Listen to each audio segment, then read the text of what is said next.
Welcome back, Dr. Shabir. Pleasure to be on. We are looking at misunderstood Quranic verses, and the verse we are looking at now is from chapter 6. It is verse 103, and it says, "No human vision perceives him, whereas he perceives all they see. He is all settled, the all aware." So, of course, the him and the he is referring to God. What's so misunderstood about this verse, Dr. Shabir? Yeah. So if you permit me, I'll first recite it in Arabic so we think more clearly about it. It says, "La tudrikuhu al-absar wa huwa yudriku al-absar wa huwa latiful khabir." No vision grasps him, but he grasps all vision, and he is subtle, aware. So this gave rise to discussion in the Muslim classical commentaries on as to whether people can actually see God, and because this says no vision grasps him. And on the surface, it looks like, okay, that's clear enough. Nobody can see God, right? But then we have reports about the Prophet Muhammad, peace be upon him, experiencing what we refer to as the night journey and ascension, al-Isra wal-Mi'raj.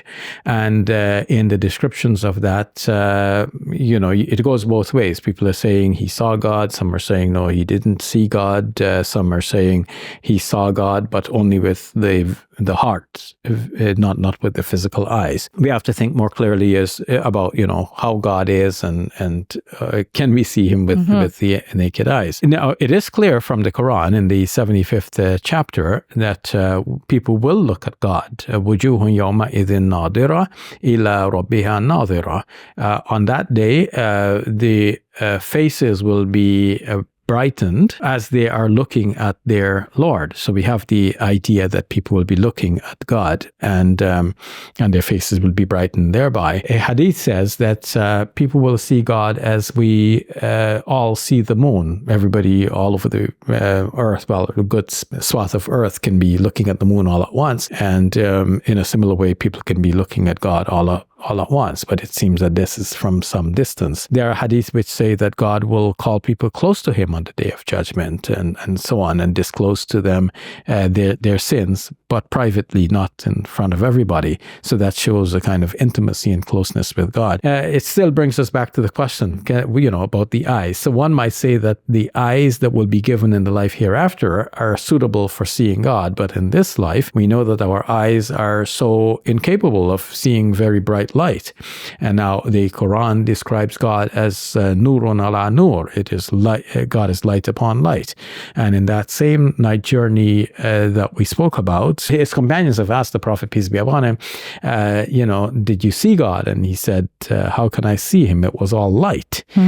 So whatever he saw must have been light. This is how one might come away from that. Aisha radiallahu anha, may God be pleased with her, that's what that formula means, was part of this discussion among early Muslims, and she heard that others are speaking about the Prophet Muhammad, peace be upon him, having seen God on that occasion.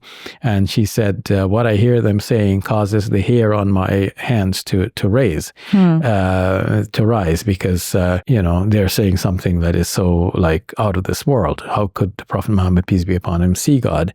So that means she had a conception of God which will not be allowable to accommodate, which would not accommodate the idea that the Prophet, peace be upon him, actually saw God. And Ibn Abbas, one of the companions of the Prophet, peace be upon him, said, okay, he saw, but with the heart, not with the human eyes. Can we see God? Can we not see God? This is an open question, but this is a verse of the Quran that has been discussed along these three lines. And I don't claim to have an answer to this, but I would say let's not get caught up with the details of this. Let's take from it the general observation that God is something unimaginable to us. We know some of his attributes, and we should think about him by reflecting on his attributes, but not try to visualize, even internally and mentally, what physical shape he has, because he doesn't have a physical shape. He is beyond all of that. And so from that perspective, we can say that the eyes of this world, does not grasp God, but God himself grasps all vision. So whatever we're looking at, that's what we need to be aware of. If we're looking at something bad, then God knows that we're looking at something bad because he grasps all vision. So rather than think about seeing God, think about avoiding looking at evil things and only look at good things. All right, we'll leave it at that. Thank you, Dr. Shabir. You're welcome. Assalamu alaikum. Welcome to Muslim Media Hub, the new home of Let the Quran Speak. Here we spread positivity and good. We help people experience the beauty of Islam and help them appreciate and understand Muslims. This beautiful building we purchased at cost $2.3 million. Yeah, we've already raised a third of that money, and with your help, inshallah, we can pay off the rest. So we're looking for people who can give $1,000 each. If you can be part of the select group, that's amazing. Otherwise, just please give whatever you can. Every dollar counts. It's our collective responsibility to share the message of Islam with our fellow human beings. Please help us continue this good work. It's a sadaqah jariyah, something that will continue to be a benefit to the Muslim community long after Safiya and I are gone.